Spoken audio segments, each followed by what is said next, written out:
Naiknya aku ke pelataran luar bagian utara, dan dibawanya aku ke bilik-bilik sebelah utara, yang berhadapan dengan lapangan tertutup, dan berhadapan dengan bangunan yang di ujung barat. Panjang bangunan bilik-bilik itu di sebelah utara ialah 100 hasta, dan lebarnya 50 hasta.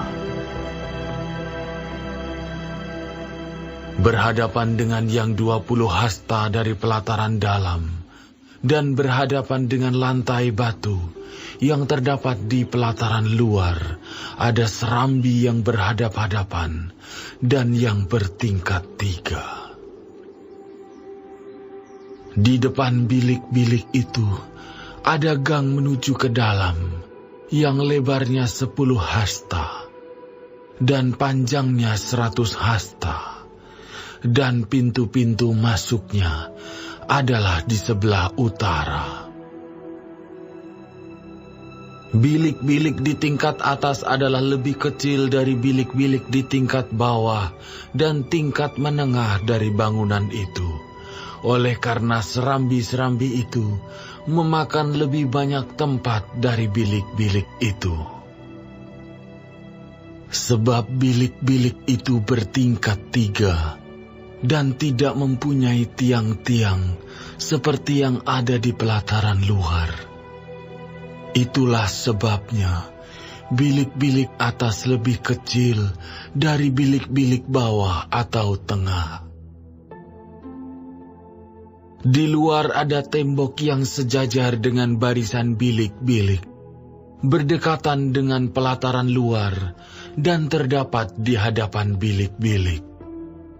Panjangnya 50 hasta. Sebab barisan bilik yang berbatasan dengan pelataran luar, panjangnya adalah 50 hasta. Tetapi barisan bilik yang berbatasan dengan bait suci, panjangnya 100 hasta. Di bagian bawah bilik-bilik ini, terdapat pintu masuk dari jurusan timur. Kalau orang dari pelataran luar ingin masuk ke dalamnya, dan pintu itu terdapat pada pangkal tembok luar.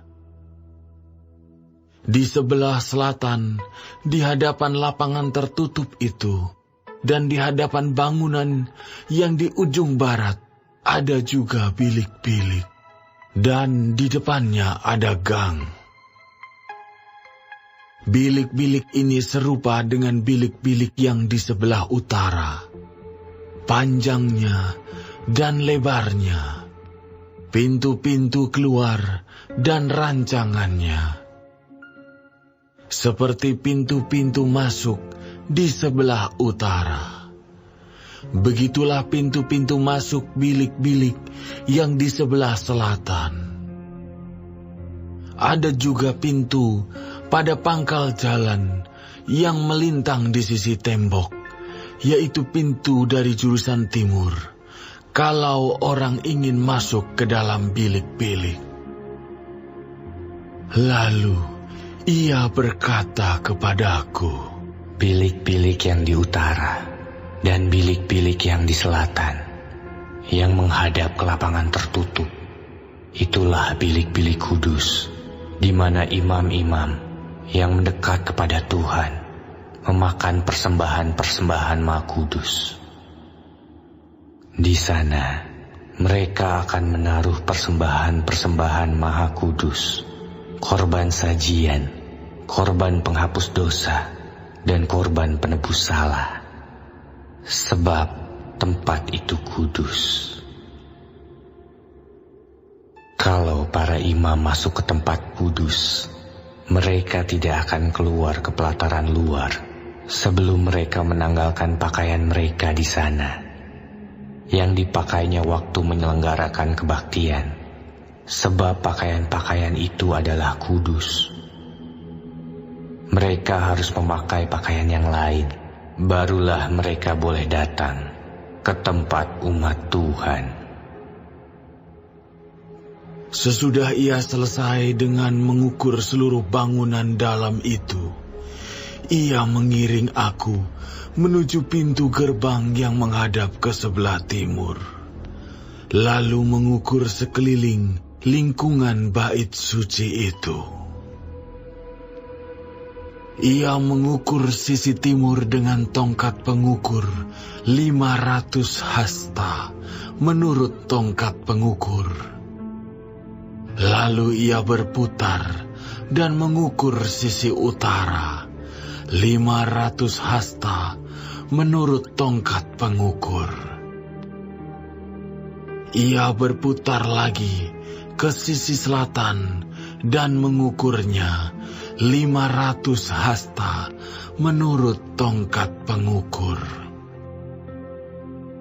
Kemudian ia berputar ke sisi barat dan mengukurnya 500 hasta menurut tongkat pengukur.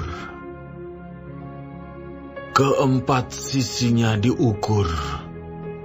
Sekeliling lingkungan itu ada tembok.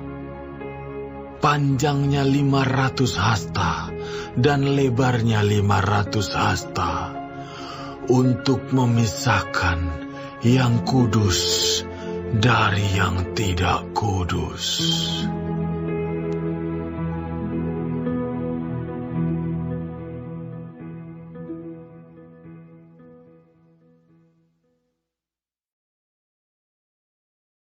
Shalom semua jemaat Tuhan, kembali kita di dalam pendalaman Alkitab Clearsight.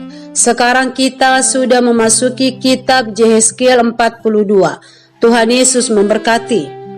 Dalam penglihatan Yehezkiel untuk menjaga kudusnya pelayanan kepada Allah, para imam juga mendapat tempat khusus bagi mereka, yakni bilik-bilik kudus yang letaknya di pelataran luar sama dengan bilik-bilik bagi umat di dalam Yehezkiel 40 ayat 17. Kegunaan bilik-bilik bagi imam itu dijelaskan oleh utusan Tuhan kepada Yehezkiel di dalam ayat 13 sampai 14, yakni sebagai tempat untuk memakan persembahan maha kudus dan untuk menaruh berbagai korban persembahan.